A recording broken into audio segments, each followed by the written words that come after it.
我哋呢一代人大半世行過嚟，見過獅子山下嘅艱苦奮鬥，見過金融風暴嘅哀鴻遍野，亦見過無數人喺時代嘅浪潮裏面起高樓樓塌下。但今日我要同大家講嘅呢個局，呢個人我可以鐵口直斷咁講，喺中國上下5000年嘅歷史入面，乃至喺全球嘅商業史上，都揾唔出第二個咁瘋狂、咁大包天，最後又收場得咁悲慘嘅宇宙級大案。呢個人曾經深信呢個世界上絕對冇佢得唔到嘅嘢，佢曾經富可敵國，連續數年蟬聯中國首富巔峰時期，身價將近3000億人民幣。喺佢嘅鄉下，啲鄉親父老將佢當成活菩薩、大偉人，甚至喺村口為佢立咗一塊巨大嘅功德碑，上面金光閃閃咁刻住12字大字，造福後代，為國育才，流芳百世。但天道輪迴，報應不爽，邊個會估到時至今日，全中國有至少160萬個家庭，一聽到佢個名，恨不得食其肉，寢其皮。佢就係許家印度個因。24000億，各位老友記，呢個唔係一個普通嘅數字，呢個係恒大崩盤後留低嘅天文數字負債。24000億係個咩概念？我哋香港政府嘅財政儲備辛苦積存咗幾十年，最豐厚嘅時候都唔過1萬億左右。呢24000億嘅激動，相當於全中國14億老百姓，連初生嬰人都計在內。每個人都要喺褲袋度攞出1700蚊，先至勉強填得起。呢筆堪稱驚天業障嘅巨額財富，到底去咗邊？係憑空蒸發咗？唔係，財富從來唔會蒸發，佢只係發生咗轉移。而更令我覺得不寒而慄嘅問題係許家印呢一生，究竟係一個骨子裏就配透嘅極惡之徒，定係一直俾人利用榨乾後隨手拋棄嘅棋子？今日我就帶大家用易經嘅視角，用我哋老祖宗傳落嚟嘅因果命理歸陰理，走進佢個人嘅瘋狂嘅一生，睇睇呢場最慘烈嘅因果劫究竟係點樣一步步落嚟嘅。話說回到2017年，呢一年係許家印人生八字裏面火土最旺、大運走到極巔峰嘅一年。佢啱啱登頂中國首富，意氣風發，風光無限。古人話富貴不歸故鄉，寓意咁夜行許家印都一樣，佢帶住龐大嘅保鏢團隊同隨行人員，浩浩蕩蕩咁意咁還鄉，返到河南老家去拜祭祖墳。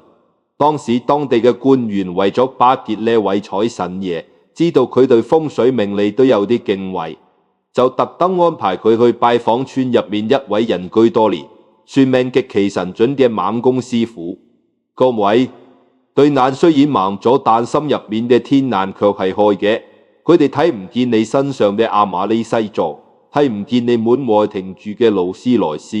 佢哋睇人只係睇你身上嘅氣，只係睇你命盤入面嘅因果。那位盲公摸咗摸許家印嘅手腕，又探咗探佢個額頭，摸完之後，盲公長嘆咗一氣，周圍嘅空氣彷彿都凝結咗。盲公慢慢咁吐出咗2句話，字字如鐵：你細個嗰陣好苦，食窩頭食鹹菜，你晚年嘅時候亦都會好苦，一樣係食窩頭食鹹菜。呢句說話一出，側邊陪同嘅官員嚇到冷汗直冒。呢個可係堂堂中國首富啊！你呢個盲佬點咁就人家晚年食窩頭鹹菜？但許家印聽完，面上只係抽搐咗一下，隨後笑咗笑。佢一重帶住極度傲慢與不屑嘅冷笑，佢一字字都冇反駁，只係轉頭示意助手留低咗一封5萬蚊嘅大利是，然後轉身大步流星咁走咗。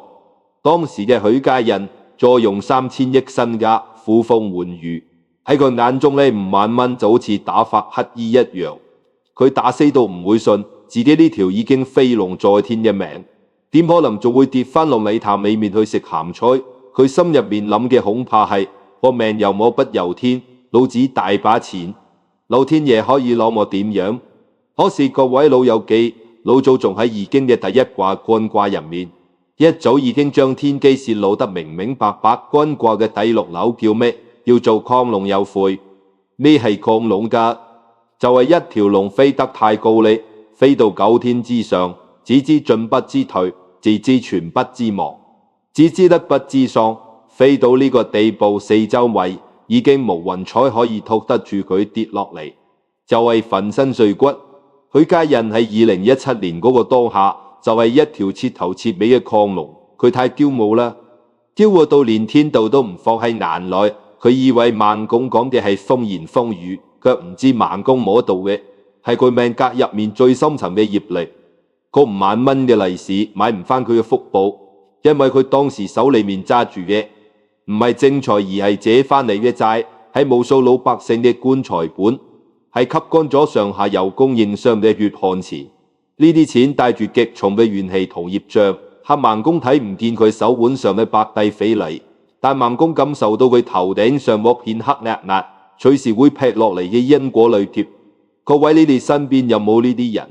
年輕嘅時候窮怕咗，後來靠住膽大運氣好，或者踩中咗時代嘅風口，突然暴富咗之後，整個人就變晒，開始覺得自己係神，覺得身邊嘅人全部都係傻仔，聽唔入任何勸告，老婆勸佢收手，佢嫌老婆冇見識。呢種人其實係最可悲嘅，因為天道要收一個人嘅時候，從來唔係立刻降下天女劈佢，而係先俾佢狂鼓與有雲。天欲其妄，必先令其狂。老天爺會不斷撳俾佢好處，俾佢面子，俾佢權利，令佢像膽量籌到無限大，令佢將所有底線都踩破。許家印就係咁樣一步步被推上神壇，然後喺神壇上迷失咗本性。我哋翻過頭嚟睇睇今日喊大爆淚許家印被拉，佢被困喺鐵窗之內，喺嗰個高牆深院入面，冇山珍海味，冇拉緋紅酒，冇博吉歌舞團嘅環繞，每日按時送你嘅，真係最粗糙嘅飯菜。孟公嗰句晚年嘅時候亦都會好苦，一樣係食窩頭食鹹菜，喺8年之後如同精準嘅導彈，分毫不差咁應驗咗。呢個就係命定之覺，呢個就係因果清算。借翻嚟嘅始終係要還嘅，而且老天爺計數嘅利息比任何高利貸都要狠。係我今日要將說話講深一層，呢24000億嘅驚天大幕，絕不僅僅係許家印一個人嘅貪婪就能夠造成嘅。一個農村出嚟嘅窮小子，後尾能夠喺中國最複雜嘅政商叢林入面縱橫20里，後尾能夠借到人哋借唔到嘅天文數字。我哋必須去睇睇佢嗰個窮途末路嘅八字係點樣生出呢種吞天噬地嘅貪念。因為所有嘅果都係種下因嘅嗰一刻，一早已經寫好咗結局。好多時候我哋睇一個人嘅結局，唔可以只睇佢輝煌嘅時候有機耀眼，要睇佢個根。一棵樹如果係樹苗嘅時候就生長喺焗沼澤裏面，哪怕後來長成參天大樹，佢嘅每一塊樹葉都無可避免咁帶住毒性。許家印嘅根係邊度？喺河南省一個叫聚台江嘅窮鄉僻壤。各位，我哋呢一代人細個嗰陣都捱過苦，但許家印童年嘅苦係嗰種窮到連風吹埋嚟都帶住一股泥土苦味嘅絕望。佢未夠1歲，阿媽就走咗。點解走？因為患咗敗血症，屋企窮到窿，根本冇錢係。一個連名都未叫得順口嘅英人，就咁樣永遠失去咗母愛，從此由嫲嫲一手湊大。許家印自己曾經真實咁回憶過，佢每日帶返學校嘅午餐係番薯麵做嘅黑窩窩頭。夏天天氣熱，窩窩頭收咗變咗味，生晒霉斑，佢都唔捨得抌，黑黑啲灰繼續吞落肚。俗語話人窮志短，我曬日講童年時期嘅極度匱乏，會喺你知道刻下一道深深嘅傷痕。呢道傷痕如果唔去修心，唔去化解，大個之後就會變成一個吸食腹部嘅黑洞。唔管後來賺咗幾多錢，買咗幾多私人飛機，嗰個曾經食收穫窩頭嘅窮家仔，永遠都會喺心底裏發出飢餓嘅思考。呢個就係佢一後生出吞天噬地貪念嘅八字根源。其實許家印原本個名並唔叫家印，佢阿爸當年幫佢改嘅名叫做許公漢。喺嗰個年代，呢個係一個農村阿爸能夠幫個仔諗到最穩妥、最美好嘅出路啦。大個之後可以入宮看，有一份鐵飯碗。呢個係一個安分守己嘅農民對安穩生活嘅樸素祈願。後來按族譜改名，先改做許家印。各位從命理姓名學嘅角度嚟睇，公漢代表嘅係勞作，係踏實，係一分耕耘一分收穫；而印喺八字入面代表嘅係權力，係印信，喺現代商業裏面更加係印鈔機嘅象徵。由高漢到家印，佢嘅人生軌跡，亦喺無形中從踏實嘅底層走向咗對權力與金錢嘅無限慾望。命運嘅齒輪喺佢34歲嗰一年開始瘋狂轉動。嗰年許家印帶住2萬蚊臨喺深圳打工，由最低層嘅營業員做起，每個月攞住500蚊嘅微薄人工。2年後佢說服咗老闆殺入廣州房地產市場，而廣州呢塊風水寶地就成為咗佢發跡，亦係佢種下最深惡因嘅起點。當時嘅廣州工業大道有一塊農藥漢嘅廢棄地皮，土地污染嚴重，臭氣沖天。廣州本地嘅房地產大佬連睇都唔屑去睇一眼，但許家印去咗，佢轉咗個圈，翻嚟只講咗一句說話就要呢塊地。呢塊地皮嘅出讓金叫價稿遞上億元，以當時許家印手裏面只有老闆俾嘅幾十萬現金，幾十萬對上億元，呢種懸殊嘅落差，換作在座嘅任何一位生意人，哪怕係久經商場嘅老手，恐怕都只能夠搖搖頭放棄。但許家印冇退縮，喺呢個時候，佢展現出佢命格入面嗰種近乎病態嘅賭徒本性。佢諗到一條絕橋，一條喺後來被無數商學院奉為經典，卻被我睇作係催命符嘅絕橋。佢去揾地主談判，完全唔還價，但佢提出咗一個條件，首期只俾500萬，其餘嘅錢分期付清。地主一聽，覺得呢個後生仔豪爽啊，唔講價分期付款都可以接受，於是痛快咁簽咗字。攞到地皮使用權嗰一刻，許家印立刻揸住呢張紙，馬不停蹄咁跑去銀行。佢用呢塊根本未俾清存款嘅地皮做抵押，硬生生咁喺銀行貸咗600萬出嚟。我哋嚟計計呢條數，貸出600萬，扣除俾地主嘅500萬首期，佢手入面不但一毫子冇出過，反而仲多咗100萬作為公司嘅營運資金。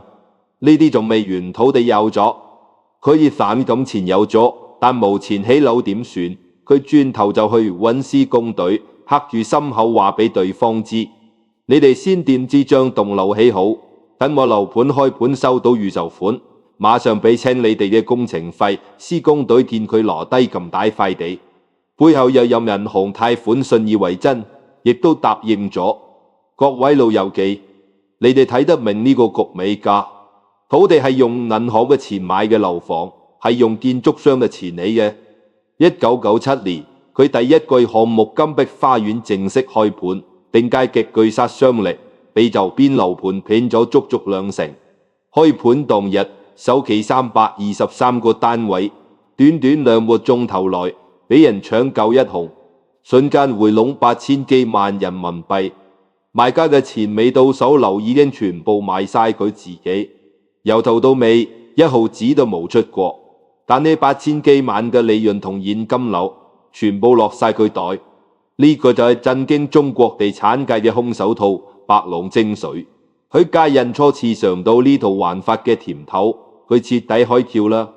佢發現原來只要膽夠大，只要能夠利用規則嘅漏洞同時間差，就可以無中生有，變出無限嘅錢，玩出無限嘅可能。但各位從易經嘅因果律嚟睇，呢個係一件極度可怕嘅事。呢個世界上能量係守恒嘅，你冇波重嘅，卻迎來咗豐收。咁收穫嘅究竟係邊個嘅糧食？喺奇門遁甲入面，呢種做法叫做借氣。佢就左銀行嘅氣，借咗施工隊嘅氣，借咗買樓老百姓嘅氣，你強行催旺自己嘅命盤。你哋捫心自問，喺商海浮沉大半世，有幾多人有呢種像大山喺褲頭帶上嘅膽識？手裏面只有幾十萬，咁去褪一塊上億嘅地，咁令無數人為你嘅野心奠之。你每一步都行喺懸崖邊，只要中間任何一個環節嘅資金鏈斷裂，哪怕只係遲咗幾日，佢就會粉身碎骨，萬劫不復。但佢贏咗，因為佢贏咗呢最兇險嘅一局。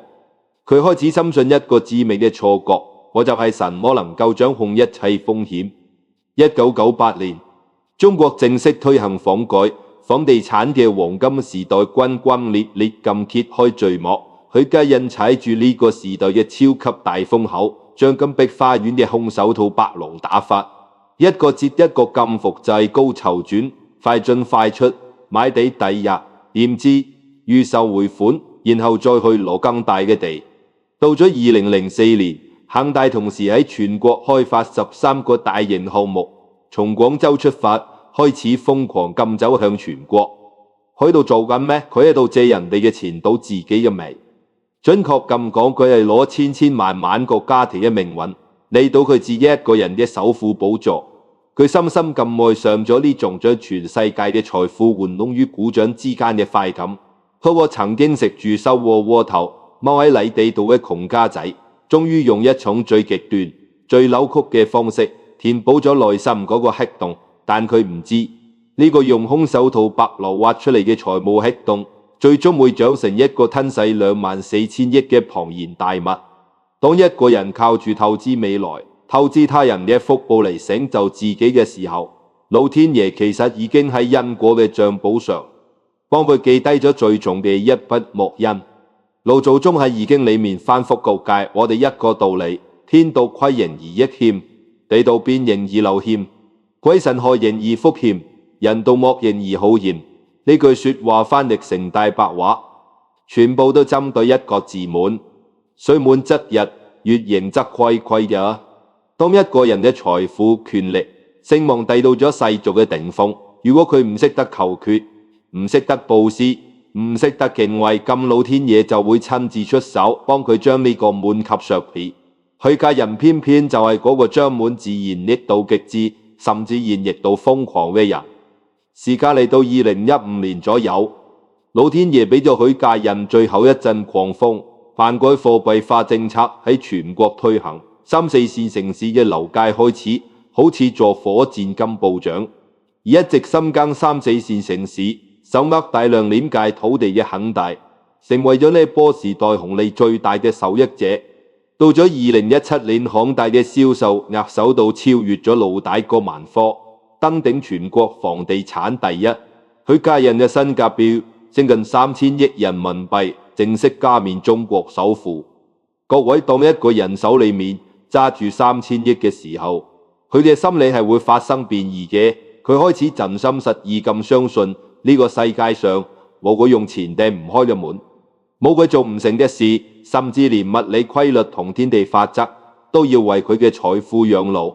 發地之後，許家印嘅生活，如果只用奢美2個字嚟形容，咁簡直係太膚淺啦。私人飛機、全球豪宅、頂級遊台，呢啲對佢嚟講只係有錢人嘅標配。佢真正瘋狂嘅地方係攞住無數老百姓嘅血汗錢，去滿足佢內心深處嗰種近乎變態嘅皇帝情意結。我同大家講講個知名震天下嘅恒大歌舞團。喺恒大深圳總部大樓嘅最頂層，許家印專門留出咗足足1層樓，讓住一支極度神秘嘅歌舞團。呢層樓普通嘅恒大員工連電梯都唔到，嚴禁任何人踏入，只有許家印本人同佢指定嘅頂級貴賓先可以上去。呢支歌舞團嘅選拔標準堪比古代帝王選妃，甚至比國際航空公司招募頭等艙控者仲要嚴苛100倍。身高絕對唔可以低於1.7米，年齡嚴格限制喺25歲以下，樣貌、三圍比例、學歷、談吐甚至行路嘅姿態都要經過一關又一關嘅殘酷淘汰，而最後嘅終極面試必須由許家印本人親自過目、親自點頭先至可以正式入選。各位老友記，你哋諗下，一間房地產公司點解要使仲咁樣一支龐大嘅年輕女子歌舞團？難道真係為咗推廣文化藝術？當然唔係。喺玄學裏面，呢個叫採陰補陽；喺世俗裏面，呢個叫權力嘅終極春藥。佢睇住呢啲全中國最年輕、最靚、最有才華嘅女仔喺佢嘅指令下翩翩起舞，對佢百依百順，佢享受嘅係嗰種將極致嘅美貌與青春踩喺腳下，絕對掌控嘅快感。呢支歌舞團一年光係基本開支就要燒掉1個億，足足14年，燒咗超過20億人民幣。呢20億從邊度嚟？係佢許家印自己袋入面嘅錢咩？唔係街入面嘅錢咩？呢啲係賣老人士辛辛苦苦儲咗一世嘅首期，係地盤工人頂住烈日搬磚嘅血汗錢。但歌舞團僅僅係佢瘋狂歲月裏面嘅一碟開胃小菜。佢真正觸碰天道死亡紅線嘅，係佢攞住千億資金去為自己嗰啲荒誕不經嘅夢想找數。第一場豪賭係佢嘅足球夢。佢掟咗170億人民幣搞廣州恒大足球隊，仲放出豪言壯語，話要令中國足球拿下世界盃。結果呢，足球隊後來解散咗，中國足球嘅世界排名冇因為佢嘅170億前進哪怕一步。呢170億不過係佢喺全國人民面前賣下嘅一聲好嘢，一場震耳欲聾嘅虛榮盛宴。第二張豪賭係佢嘅礦泉水夢，恒大冰泉大家可能都聽過。佢一拍個頭掟咗13億嘅廣告費，要求第一年就要賣出100億嘅銷售額。恒大冰泉總共食咗40幾億，最後只能夠以極低嘅價錢折價折賣。水係生命之源，但喺佢手裏面，水變成咗權力膨脹嘅犧牲品。第三場豪賭亦係最荒唐、最能夠體現佢傲慢嘅一場，係佢嘅造車夢。各位，造車係需要幾十年工業底蘊嘅實業，但佢以為好似起樓咁，用錢掟就可以掟出嚟。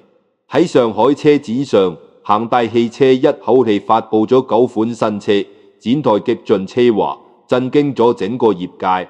可是有一位識貨嘅網民伏到展車底下一影相，嗰9部光鮮亮麗嘅新車底下竟然冇底盤、冇懸掛，全部都係幾十萬一部請人做嘅塑膠模型。佢號稱投入咗700億，累計虧損超過1000億，最後真正交付俾市場嘅只有佢1000幾部車，等於佢每做出一架車就要食掉1個億。足球、礦泉水、汽車呢3場荒唐嘅跨界豪賭，足足燒咗超過1000億人民幣。各位老友記，我講到呢度，心入面係滴緊血嘅，因為呢1000億每一分每一毫都帶住普通老百姓嘅血淚。已經你面講佢唔信咗，德不配位，必有災殃。咩係德？你照顧咗員工，你對得住客戶嘅信任，呢個叫德，你先有資格享受相應嘅財富。但許家印呢，佢用欺騙嘅手段攞到土地，用墊資嘅手段起大樓，用預售嘅制度套走老百姓嘅棺材本，然後將呢啲帶住極大業力嘅錢攞去揮霍，攞去做假車，攞去養歌舞團，攞去裝點佢千古一帝嘅虛幻美夢。佢將天下人嘅錢當成自己一個人嘅玩具夢碎咗，代價卻係由全國162萬個買咗佢爛尾樓嘅家庭嚟承擔。老天爺有一本清清楚楚嘅數簿，你每揮霍一分唔屬於你嘅血汗錢，當呢股死氣、呢股天下人嘅怨氣積存到一個臨界點嘅時候，嗰個就係烈火烹油嘅最後一刻，火燒得越旺，油滾得越燙，接下來嘅大爆炸就會將佢炸到粉身碎骨。許家印以為自己可以一直咁樣只手遮天落去，但佢根本唔知時代嘅風向已經變咗，而佢背後嗰啲曾經餵養佢、利用佢嘅力量，亦已經整撳舉起咗屠刀。好多人睇到呢度，心裏面一定會有個巨大嘅疑問：許家印咁囂張、咁無法無天，難道就冇人管得住佢咩？一個從河南窮鄉僻壤出嚟，連番薯麵窩窩頭都食唔飽嘅農村窮小子，憑咩能夠喺中國最複雜、水最深嘅政商叢林裏面中環擺合足足20年？憑咩佢可以攞到人哋攞唔到嘅黃金地皮？憑咩佢可以喺銀行借到人哋發夢都借唔到嘅天文數字？憑咩佢可以堂而皇之撳咗入政協常委嘅貴賓席位？淨係靠膽大，淨係靠空手套白狼？各位，你哋喺社會上打滾咗幾十年，心入面比邊個都清楚，呢個絕對唔可能。係中國做生意做到呢個體量，恒大嘅背後從來都唔止係許家印一個人。佢之所以咁瘋狂，係因為佢深信自己編織咗一丈牢不可破嘅政商大網。但從易經嘅角度嚟睇，借翻嚟嘅勢終究係業靠山，亦總有一日會變成壓死你嘅大山。我哋今日就將呢張網撕開，睇睇裏面嘅會讓。首先，我哋嚟講下被會讓。許家印呢個人命格入面帶住極強嘅偏財運，呢種運勢最大嘅特點就係總能夠喺生死存亡嘅關頭遇上大風口。各位回顧下恒大嘅發跡史，許家印有3次差啲死冇葬身之地，但每一次都有一支無形嘅巨手將佢從鬼門關度硬生生咁拉翻出嚟。第一次係1998年，中國全面推行房改，房地產市場一夜之間被徹底打開，陷入資金瓶頸嘅恒大。活咗第二次係2008年，全球金融海嘯爆發，恒大赴港上市失敗，繼今年瀕臨全面崩盤，眼見住就要破產清算，國家推出咗4萬億救市大計，整個中國房地產行業起死回生，恒大又活咗。第3次係2015年，房地產負喘告起，恒大舉步維艱。呢個時候，國家停板改貨幣化政策，3、4線城市樓價逆勢暴漲，而一早像從兵團即喺3、4線城市嘅恒大，瞬間成為呢波國策最大嘅受益者。恒大第3次活咗，而且一躍成為全國第一。恒大差啲死咗3次都被時代嘅浪潮救活咗。呢啲令許家印產生咗一個極度致命嘅幻覺，佢以為呢個係自己嘅天縱英才，係佢自己嘅能力。其實呢個根本唔係佢嘅能力，呢個係時代嘅大運，係國家政策餵養出嚟嘅畸形範圍。冇呢3次天降大運，恒大喺第一個10年一早就死到連渣都冇整啦，根本唔會有後來24000億嘅驚天巨雷。然後我哋再嚟講講比利庸，呢個世上冇無緣無故嘅無辜嘅愛，嗰啲俾佢個人一路開綠燈嘅人，真係俾佢嘅人格魅力折服咩？我哋嚟睇睇恒大當年上市嘅招股書，白紙黑字寫得清清楚楚，裏面有一位名叫溫家宏嘅股東，曾經持有恒大股份，並喺上市後套現黐場。溫家宏係邊個？佢哋親阿哥就係當時嘅國務院總理溫家寶。再睇睇恒大當年如日中天嘅足球隊，每一場喺廣州主場嘅比賽，廣州市委書記等高官都穩穩咁坐喺貴賓席上。當恒大嘅外援每入一球，全場幾萬球迷高喊恒大嘅時候，呢啲主政一方嘅官員亦都係包廂裏面熱烈拍手。作為呢啲光環嘅回報，恒大喺廣州乃至全國各地攞到嘅土地，手續比任何一家競爭對手都辦得快，價錢比任何人都便宜，一路順風順水。各位老友記睇得明未？恒大從來就唔只係一間單純嘅房地產公司，佢係地方政府用嚟狂刷 GDP 最好用嘅工具，係官員們升遷履歷上最靚嘅政績背書。許家印替佢哋起高樓、賣土地、拉動地方經濟，佢哋替許家印開綠燈、批項目、俾資源。呢個係一場心照不宣、各取所需嘅龐大交易。許家印洋洋得意，以為自己手眼通天，將權貴雲攏於股掌之間。但佢唔知已經有云：將欲取之，必先予之。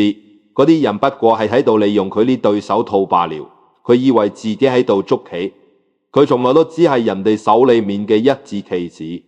最後當大運走完，佢露出咗最冷血嘅獠牙。許家印有一句好出名嘅口頭禪：不找藉口，不找理由，要在血淋淋的戰場上勇於競爭。呢句說話聽落好霸氣，但本質上透住一股不擇手段嘅殘忍。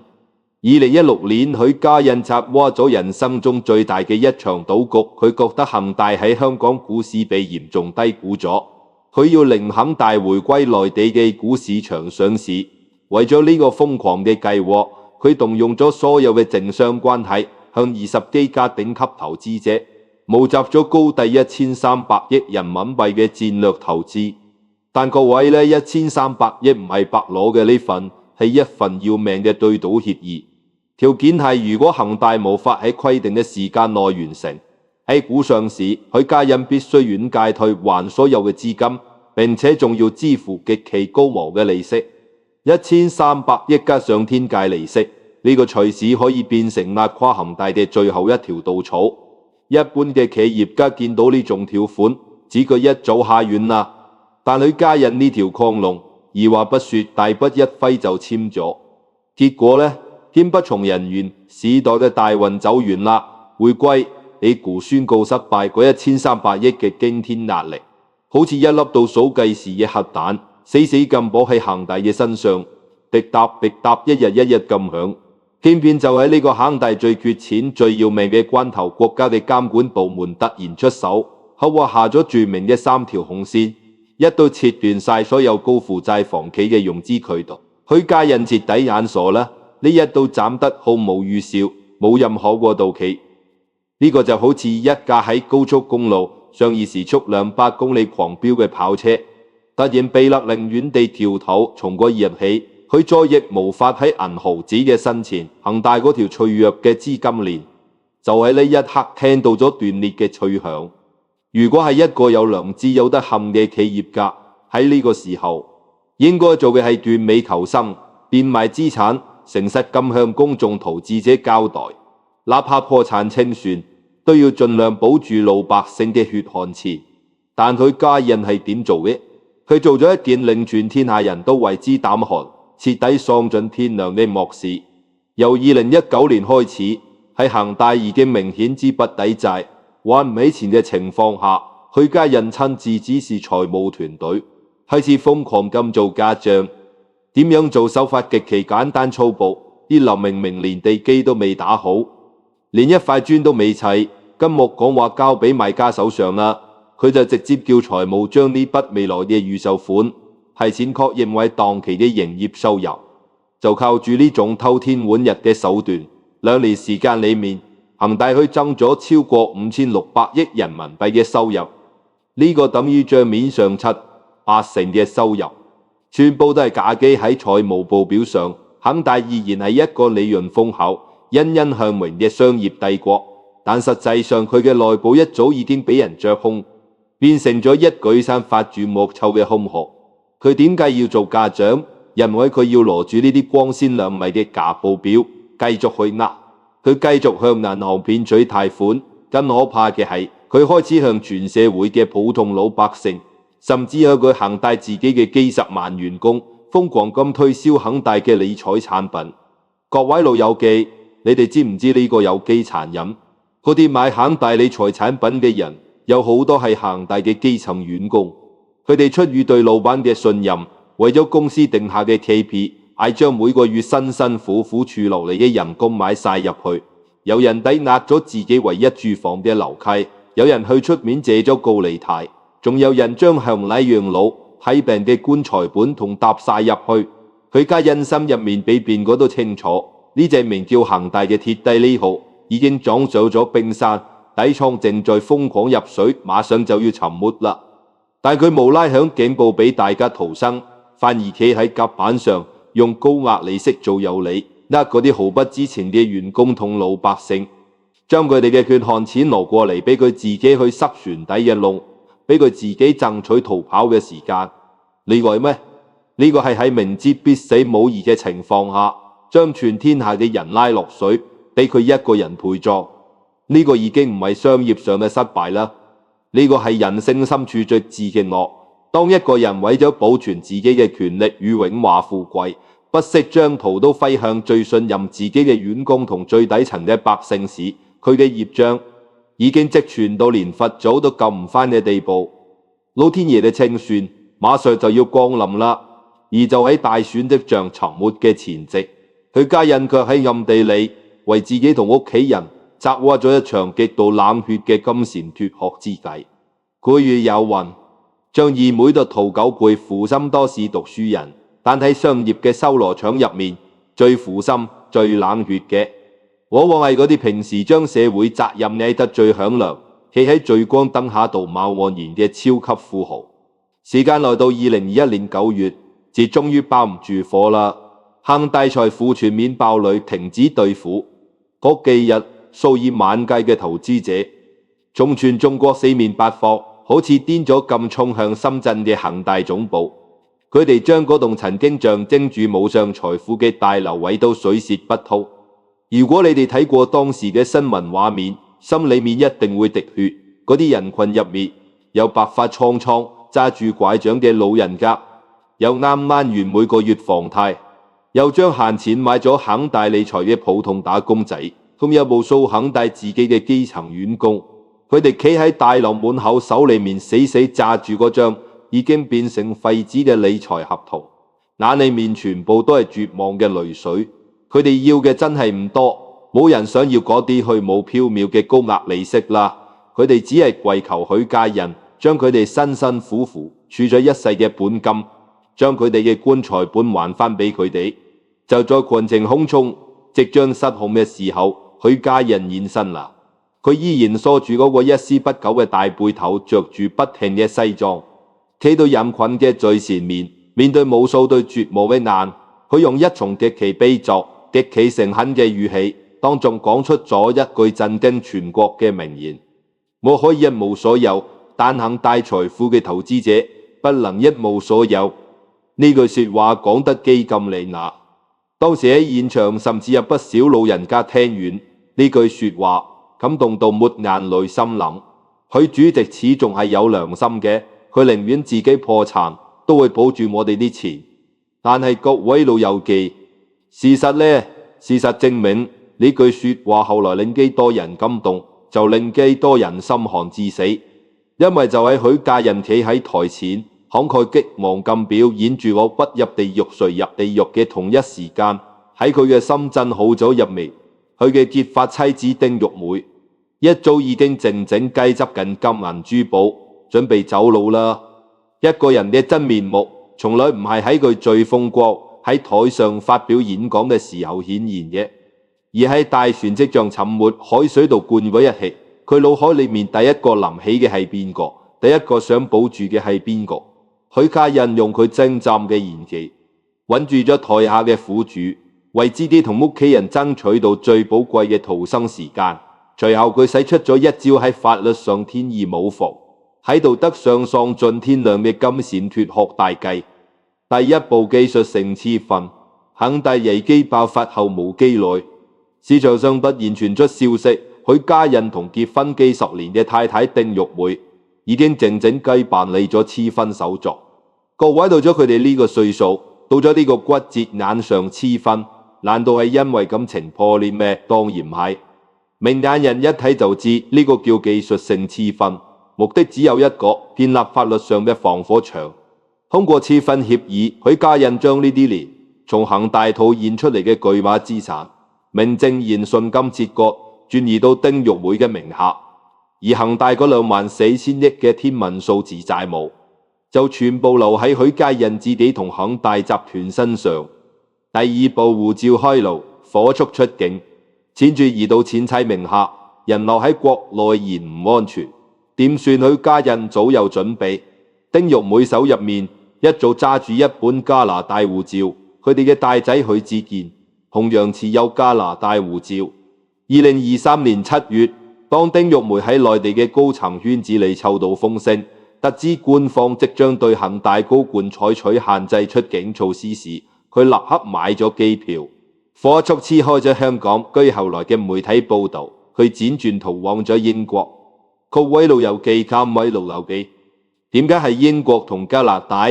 因為呢兩個國家同中國都冇簽署引渡條約，呢個絕對唔係巧合，呢個係佢哋家族使咗重金，諮詢咗最頂尖嘅律師團隊，提前好幾年就精心設計好嘅終極退路。第三步，23億美元嘅海外家族信託，呢個係許家印最為陰毒亦最自鳴得意嘅一步棋。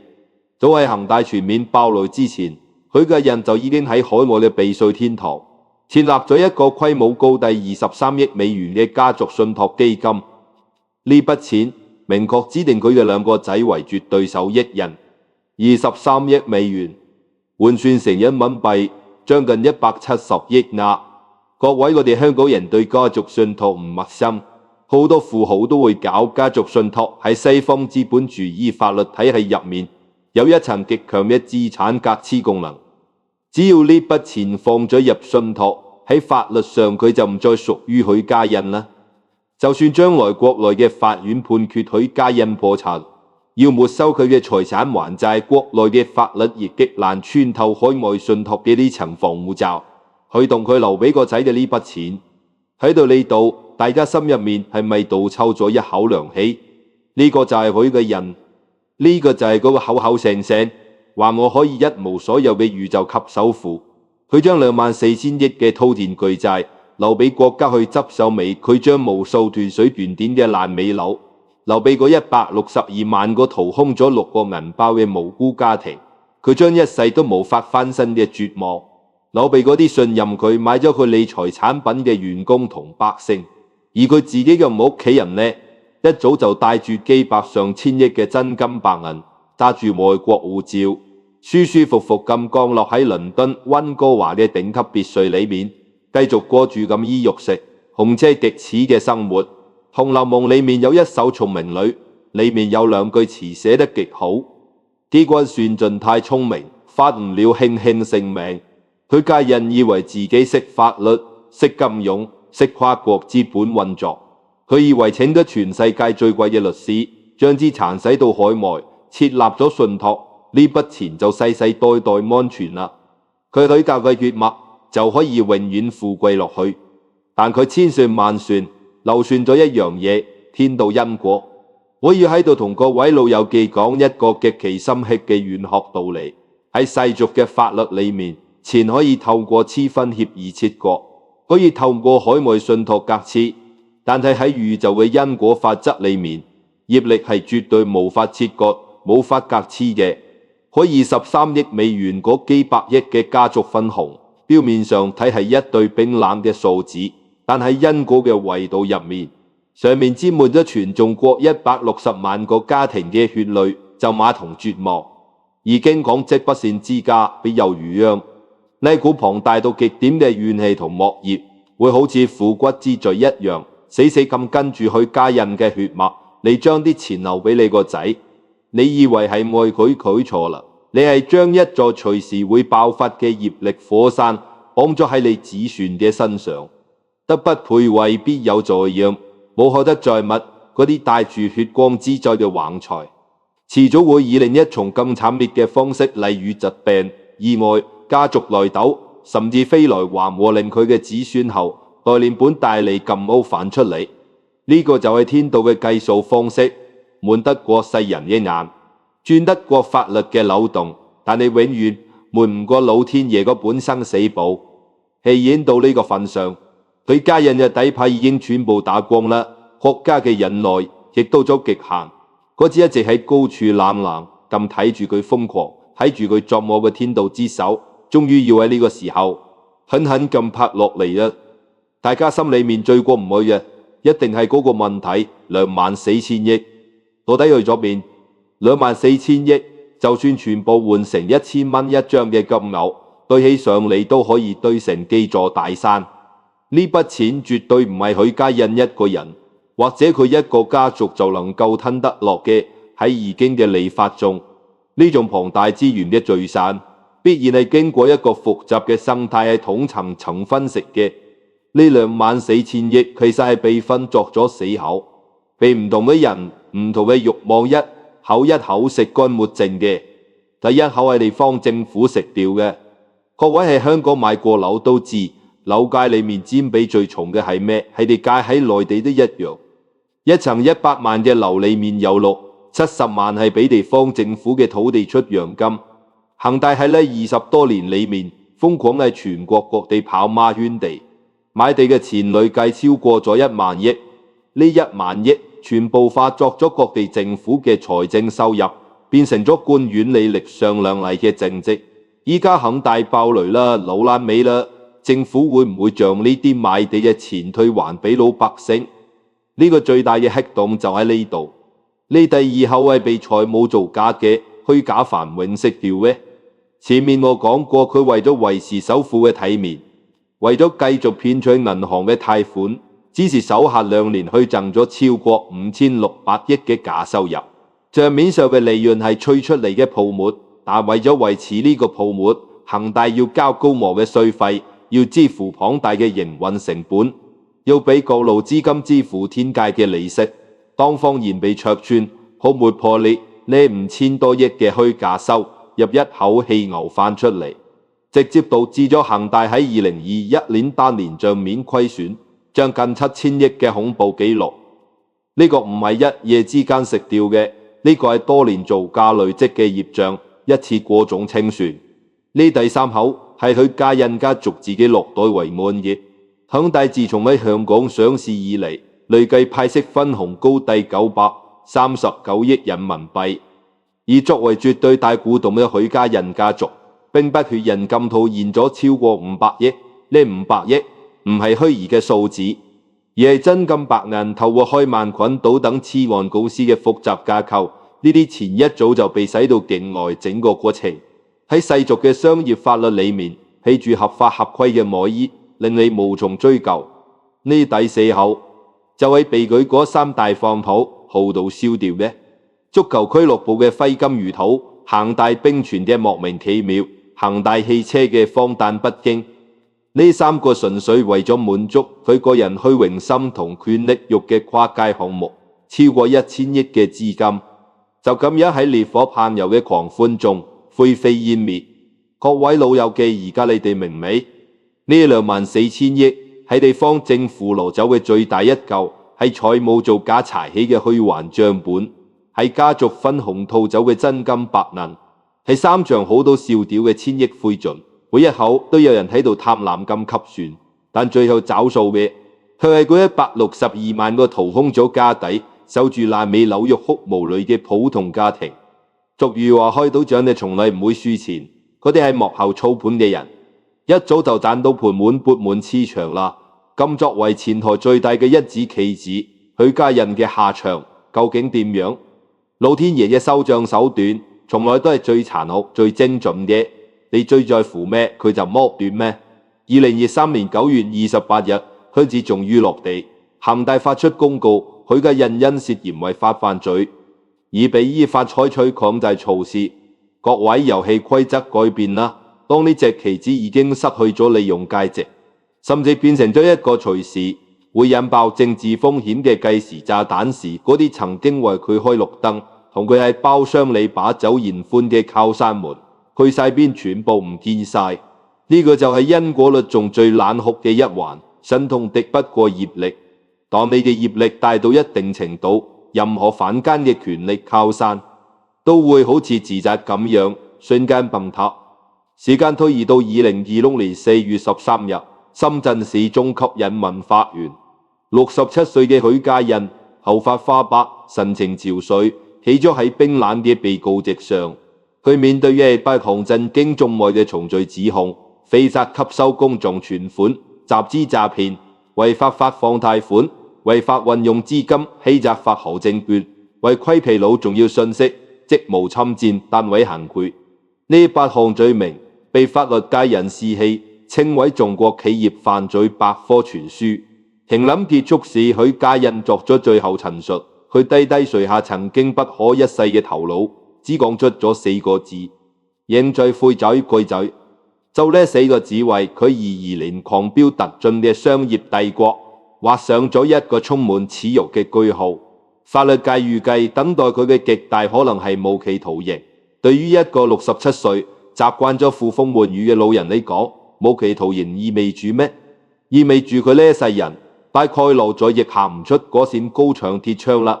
佢曾經擁有隨時飛往世界各地嘅私人飛機，如今佢連行出房間嘅自由都被徹底剝奪。咁佢費盡心機想要保住一家人呢？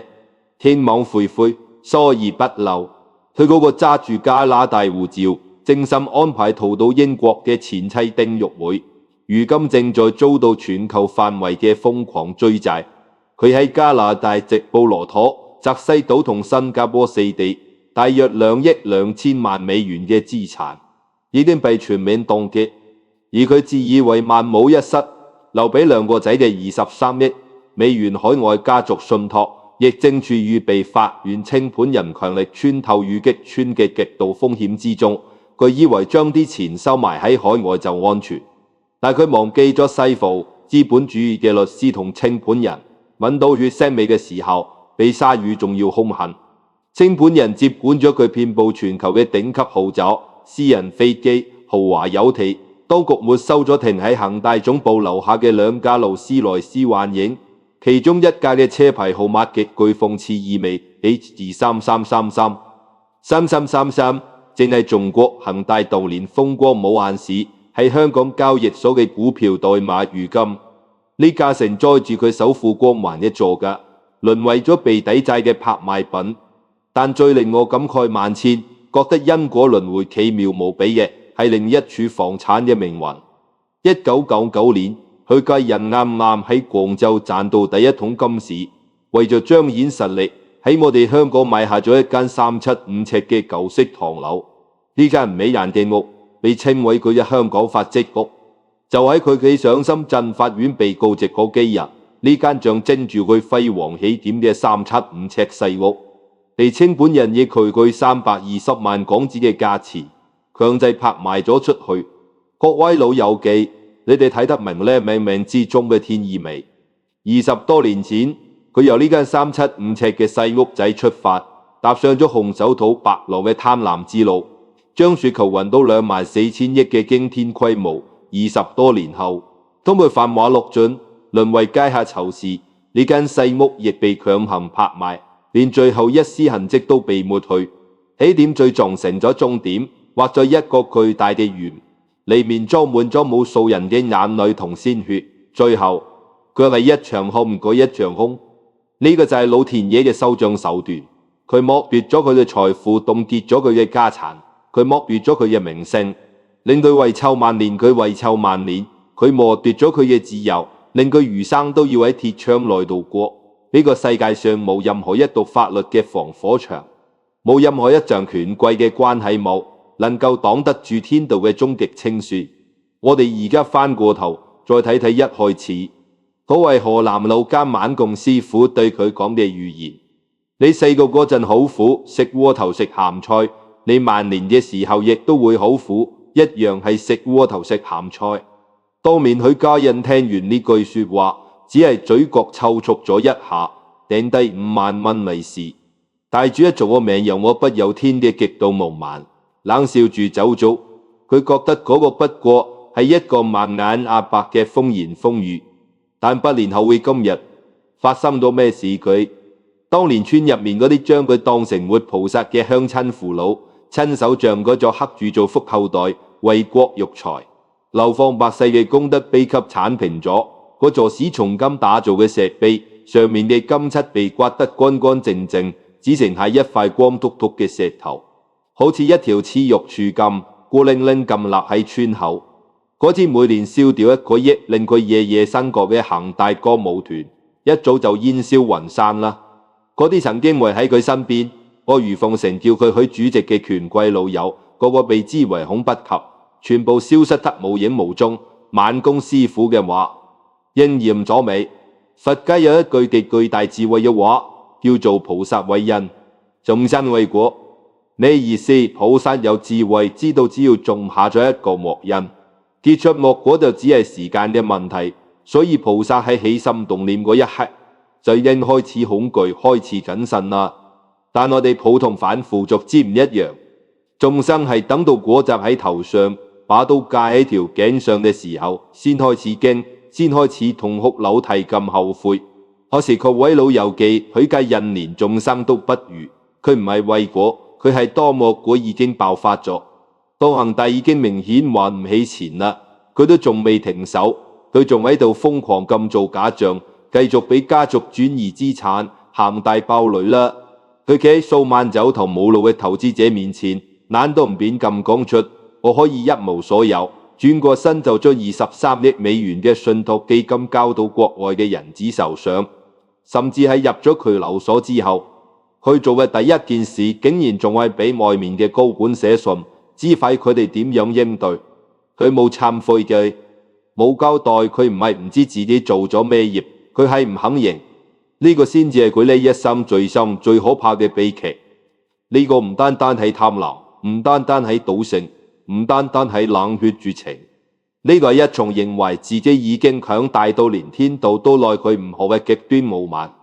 而天道收賬嘅方式從來都係最精準嘅，佢唔係隨機降下懲罰，佢係從你心裏面最在乎、最執着嘅嘢開始，一點一滴全部剝奪。佢家人呢一心貴咗，最在乎3樣嘢，第一樣係錢。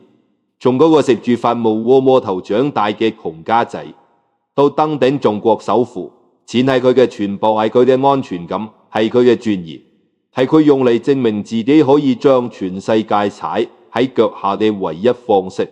天道係點樣收嘅？佢費盡心思轉移出境嘅幾百億，如今正面臨全球清盤人嘅瘋狂追殺。佢喺世界各地嘅豪宅、私人飛機、豪華遊塔，全部被查封抵債，連佢用第一桶金喺香港買下嘅嗰間法籍舊屋，都喺佢帶上手靠嗰一日被強制拍賣。佢以為將錢使咗出去，天道話俾佢知冇。第二樣係命，佢喺香客勒功德比克上流方百世，佢灌咗上百億起學校、起藝園，四出做慈善。佢買足球隊，搞歌舞團，擠入政協常委嘅行列。佢要令全天下人都知道，佢個人唔單單係一個暴發戶，佢係一個有地位、有修養、值得萬人敬仰嘅大人物。天道係點樣收嘅？功德比被打到粉碎，全中國162萬個破碎嘅家庭，一提起佢個名就咬牙切齒，恨不得挫骨揚灰。佢個名從在富裕成功嘅象徵，變成咗呢個時代最臭、最骯髒嘅3個字。佢以為自己建立起千秋聲名，天道話俾佢知冇。第3樣係自由，佢曾經擁有多架私人飛機，航線遍佈全球，隨時可以飛往世界任何一個角落。佢以為只要手裏面有足夠嘅錢，佢永遠有選擇，永遠有退路。呢個世界上就冇能夠困得住佢嘅牢籠。天道係點樣收嘅？當嗰日佢以為只係去開一個普通會議室，佢嘅秘書同保鏢被死擋喺門外，佢獨自一人行入去，隨即被雙手反鎖，押入審訊室。通過一氣起，佢呢一世再亦無自由啦。廣闊嘅天空仲喺度，但私人飛機不再屬於佢，海外嘅別墅仲喺度，但個扇門已經永遠對佢關閉。佢以為永遠都有退路，天道話俾佢知冇。老祖宗喺易經嘅坤卦裏面留低咗嗰句千古名言：積善之家必有餘慶，積不善之家必有餘殃。各位老友記，呢句說話絕對唔係咩哈扶細路仔嘅詛咒，呢個係宇宙間最鐵嘅規律。唔單止對許家印呢種身家千億嘅首富有效，對我哋在座嘅每一個，對每一個普通嘅凡夫俗子同樣有效。我哋喺每日嘅日常生活入面，無時無刻唔喺度積累。你積累嘅究竟係善定係不善，往往唔係由咩驚天動地嘅大事決定嘅，而係由你每日起心動念嘅每一件小事累加起嚟嘅。你喺做生意嘅時候，有冇為咗賺多些少錢而對客人講大話？呢個係積累貴積累對急。你喺職場上佔咗同事便宜之後，有冇覺得理所當然，甚至沾沾之喜？呢個係積累。當你行喺街上見到人哋遇到困難，明明有能力幫一把，你係選擇咗伸出援手，定係冷漠咁轉過頭去？呢個係積累計則。你喺做每一個決定嗰一刻，心裏面諗嘅係點樣令自己得到最大嘅好處，定係點樣做先至對得住天地良心，對得住人哋？呢啲全部都係積累嗰陣累。呢啲微小嘅積累絕對唔會憑空消失，佢哋就好似一筆筆帳目，被無形嘅手記錄喺你嘅因果帳簿上。佢哋喺度等一個合括嘅時機，一個成熟嘅因緣，然後連本帶利咁煩到你身上。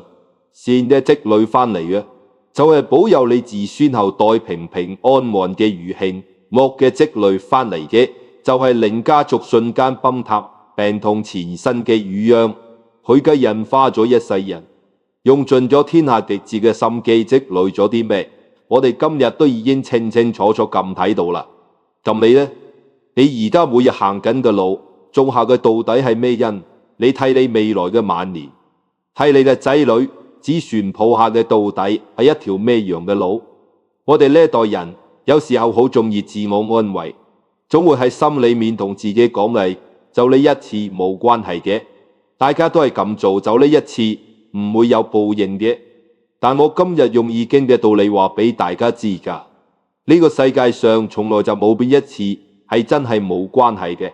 你每一次嘅選擇，每一次嘅起心動念，都喺你生命嘅賬簿上重重咁記低咗一筆，編導一直都喺度默默咁睇住。